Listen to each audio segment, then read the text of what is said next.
जी, मेरा नाम अनीता है। मैं परमाणु की रहने वाली हूँ। हमारे को सर पहले कंपनी अंडर थे, उसके बारे में हमारे को पेरोल में कर दिया, फिर वहाँ से ले करके उन्होंने हमारे को कॉन्ट्रैक्ट में कर दिया। कितने साल किया आपने ऑन 15 रोल? साल हो गए सर हमारे को। ऑन रोल 10 साल कितने साल? हमको उन्हीं के अंडर गया, 5 साल हमको उसमें कर दिया, ठेकेदार में कर दिया। तो जब आपको ठेकेदार पे किया तब आपको कुछ पैसा दिया था इन्होंने? नहीं सर, कुछ नहीं दिया पैसा। हमारे पैसे लेके आए यहाँ फिर आपको आगे करने कुछ नहीं किया हमारे। और जो ट्रांसपोर्ट की सुविधाएं थी वो भी बंद कर दी सर। ठीक है। मेरा नाम हुक्मचंद है और मैं इस कंपनी में 9 साल से काम करता हूं। और हमारी कंपनी का एक क्या काम चल रखा है आजकल की, जैसे कि पहले ये करते थे कि बंदे को ऑन रोल पे रखते थे, और फिर इन्होंने एक रूल बना दिया कि ऑन रोल के बंदे को कॉन्टैक्ट में डालना शुरू कर दिया इन्होंने। फिर उसके बाद जब हमने कुछ आपसे कोई बातचीत की और हम मजदूर संघ के साथ इस बात के लिए स्टेप उठाया, तो उन्होंने इसमें क्या एक पॉलिसी निकाल दी है कि हम कहते तो आपको कॉन्ट्रैक्ट या बाहर नहीं निकालेंगे कंपनी से, कहते हम आपको यहाँ से दूसरी कंपनी के लिए ट्रांसफ़र कर रहे हैं। और फिर इन्होंने हमारे कई वर्करों को निकाल दिया। जब हमने इस पर स्टेप उठाया है तो इन्होंने हमारे को धमकी देनी स्टार्ट कर दी, कहते तुम्हारा नोटिस निकलेंगे, वो निकलेंगे ऐसे, और कंपनी से बाहर निकालने की लेटर घर पहुँचा दी इन्होंने। तो हम चाहते हैं कि इस पर हमारा कंपनी भी कोई सुनवाई करे और ये चीज़ें जो हमारे साथ गलत हो रहा है इसके ऊपर कोई निर्णय निकाला जाए। तो हम चाहते हैं कि जो यहाँ पे जो भी डिपार्टमेंट है और हमारे जो ऊपर से कोई है तो इनके ऊपर कार्रवाई की जाए। हम चाहते हैं कि हम काम करना चाहते हैं, पर ये चाहते नहीं, ये कंपनी को चलाना ही नहीं चाहते। इनके रवैया ही ऐसा है कि बस बंदों को तंग करे और बाहर निकाले और इसका जो प्रॉफिट है वो खुद खाए भी यहाँ से। तो हम चाहते हैं कि ऐसा नहीं होना चाहिए। तो ये हमारे को बड़ा तंग कर रहे हैं यहाँ पे। कल कई लोग हमारे को धमकी दे के भी जा रहे हैं यहाँ से।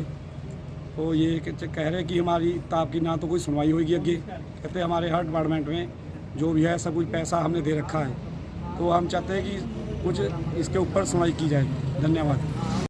मेरा नाम राजू भारद्वाज है। मैं डिस्ट्रिक्ट सेक्रेटरी और स्टेट सेक्रेटरी भी हूँ भारतीय मजदूर संघ में। आज उत्तमाकी के वर्करों को 8-9वां दिन हड़ताल का। मैनेजमेंट कोई वार्तालाप करने के लिए तैयार नहीं है। अगर जितेंद्र एचआर का यही रवैया रहा तो हम कल से भूख हड़ताल पर बैठ जाएंगे और जिसकी जिम्मेदारी जितेंद्र एचआर की होगी। हमने कई बार वार्ता के लिए इसको मैसेज भी करे, सिक्योरिटी वाले के द्वारा इनको बुलाया भी गया, लेकिन इन्होंने बिल्कुल मना कर दिया। तो जो बाहर से रोड खाना आ रहा है इनको, आज तो हम वो भी घेर लेंगे, क्योंकि हमारे वर्कर यहाँ भूखे रह रहे हैं और इनके लिए होटलों से खाना आ रहा है। तो मैं ये कहना चाहता हूँ, आपके माध्यम से भी ये कहना चाहता हूँ, हिमाचल प्रदेश सरकार भी इसका हस्तक्षेप करे बीच में, और श्रम विभाग भी। और जितेंद्र एचआर मैनेजर तो सीधा कहता है जी हमने सारे डिपार्टमेंट को पैसे खिलवाए हैं, तो कोई कुछ नहीं बिगाड़ सकता। इसलिए हमें भी ऐसा लग रहा है कुछ इन्होंने ज़रूरी पैसे खिलवाए होंगे, क्योंकि श्रम विभाग भी हमारा कोई हस्तक्षेप ले रहा है बीच में। और अभी जो लेबर ऑफिस में हमारी तारीख थी उस पर भी 18 तारीख दे दी। अगर जब लेबर डिपार्टमेंट को पता है कि इनकी भूख हड़ताल, बाहर हड़ताल पे वर्कर बैठा हुआ है, दूर दूर से वर्कर आ रहा है, अपने किराए पे आ रहा है, तो इसका निर्णय फटाफट होना चाहिए था।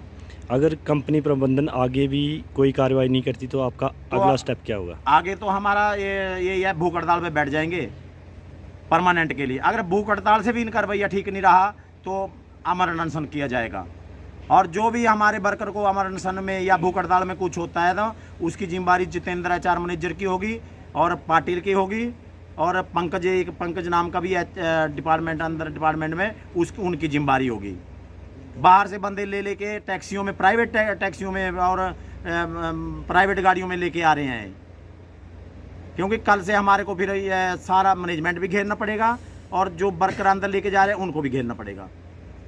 तो मैं आपके माध्यम से कहना चाहता हूं कि सरकार इसमें दखल दे, श्रम विभाग दखल दे, नहीं तो हम फिर सड़कों पर उतरेंगे और बहुत बड़ा आंदोलन भारतीय मजदूर संघ करेगा। धन्यवाद।